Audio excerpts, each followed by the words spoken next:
Some big news. ChatGPT finally brings web browsing to Australia. Woohoo! Is it actually as good at browsing the web as I am? Or should I just Google things?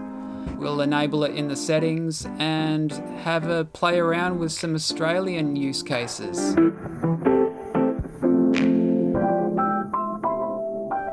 So this is the old look, where you have the legacy 3.5, which is now removed, and GPT-4.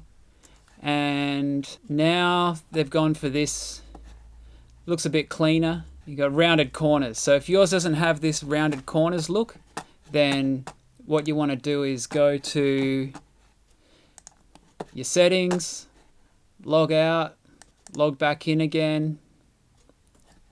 Now you'll see, you've got this new look, but by default, new features aren't turned on. So the next step is you got to go into settings again, beta features, web browsing. The only beta feature I have at the moment is web browsing, but hopefully later in the week there'll be plugins. Turn it on, and then you see down here there's another option. Then you've actually got to tick this option as well. So GPT-4, this is the default and the browsing.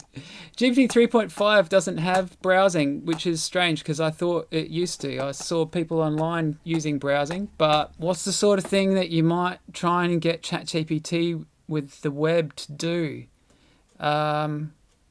Let's try an easy one.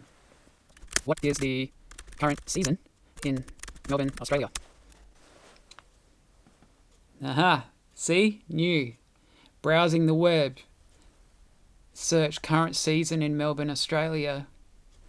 Where's it searching? Do you reckon Bing? That was quite successful. Finished browsing. Current season is autumn, which started on March 21, 2023. Hang on a sec. March 21, that's... In Australia, we don't do seasons like that. We do seasons at the change of the months. We don't do them... I think that's the equinox. This goes to show that ChatGPT has learnt so much American information that if you want to get the best out of ChatGPT, you've just got to think like an American. What if I say, no, we don't use the equinox in Australia? Okay, it got it right, but it didn't get it right without some prompting. But, if I just tried to use Google, I think Google also struggles with this. I found some incorrect Googling. So, alright, let's move on to a more challenging question. New chat. What are the results for the AFL last week? Browsing the web. Searching. It's clicking on a link. Click failed. Now, I've played with this a bit and I can see why it's in beta, because it does a lot of this click failed stuff. But there's a bit of Auto GPT agent going on here where it seems to formulate a bit of a strategy of how to do the Google search. And even though I would say that clicks have failed, I think it'll still find something. It's clicked on about 4 or 5 links. They've all failed. Oh, going back to last page. More links failed. Obviously, I could have just Googled this by now. So until this gets better, how useful is it? It's still fun to play around with though. And anything that involves Australia is going to be challenging for it, you would think, because it's trained more on American data. See how slow this is? Well, I actually tried this earlier. It did come up with a few successful things. I said who won Richmond versus Geelong at the MCG, came up with the correct score. Richmond 102, Geelong 78, and that was correct. I gave it this challenge.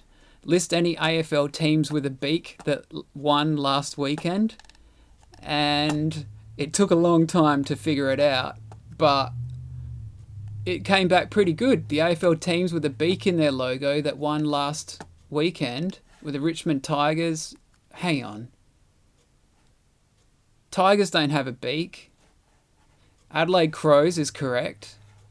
Magpies is correct. They've both got beaks. And the West Coast Eagles and Sydney Swans, they've got beaks. And it told me that they lost. But the Tigers don't have a beak. So it's a 80% pass on that one. What else did I give it? Bushwalking. I asked it about, is it a good day to go for a bushwalk near Mount Macedon next Saturday? And it did a lot of browsing where it tried to get the weather. It came back and said that it's going to be 21 degrees. I wish. It's not going to be that warm. I don't know where it got that temperature. It's going to be much colder than that. And then it looked up bushfire alerts. Well, that was pretty cool. I mean, I don't know if I'd trust it, but it was interesting that it thought that you might actually have a fire when everything's so wet at the moment. But it was a nice try. I would say it's a fail, though. Positive news. I asked it what was the least depressing story in Australia yesterday. I couldn't come up with anything. What about just in the past week?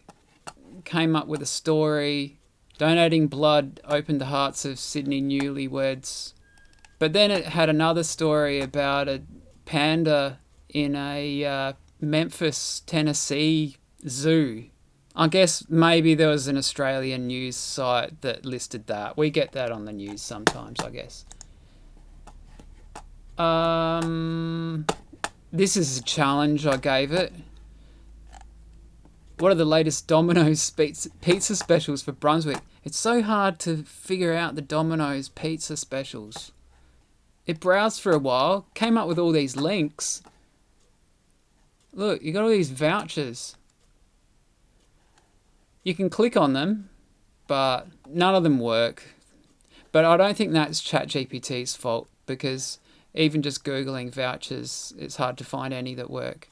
What's my conclusion? I don't think it's been better at Googling something than I am. I'm not amazing at Googling things, but ChatGPT is still not very good at Googling things. Perhaps if you're looking up American information, it might be better. But it's going to be exciting to see it get better. It's obviously going to get better. Was surprised to see how much it formulated a strategy. It actually takes quite a long time to click on a bunch of links. And one of them that it worked, I asked about Mother's Day. Did I miss Mother's Day? Sorry, Mum. I'll call you later today. Mother's Day in many countries is observed on the second Sunday of May, since today is May 16, May 14. So yes, you missed Mother's Day. However, it's never too late to show appreciation for your mother or mother figures in your life. That's nice. I think it did well there. So, simple tasks, it worked. It got pretty close with the teams with a beak. That was pretty close. A tiger doesn't have a beak, but maybe if I rolled it again, it would get it correct. I'd give it a 6 out of 10. Maybe I should do a shootout with Google Bard, which also has internet access, and Microsoft Bing, which also has internet access. But yeah, that's how you try it out. It's finally come to Australia. We've got more plugins coming to ChatGPT this week, apparently. A lot more visualizations with graphs and everything. So there's going to be huge amount of variety of things you can do with ChatGPT coming up very soon. All right, have fun. See ya.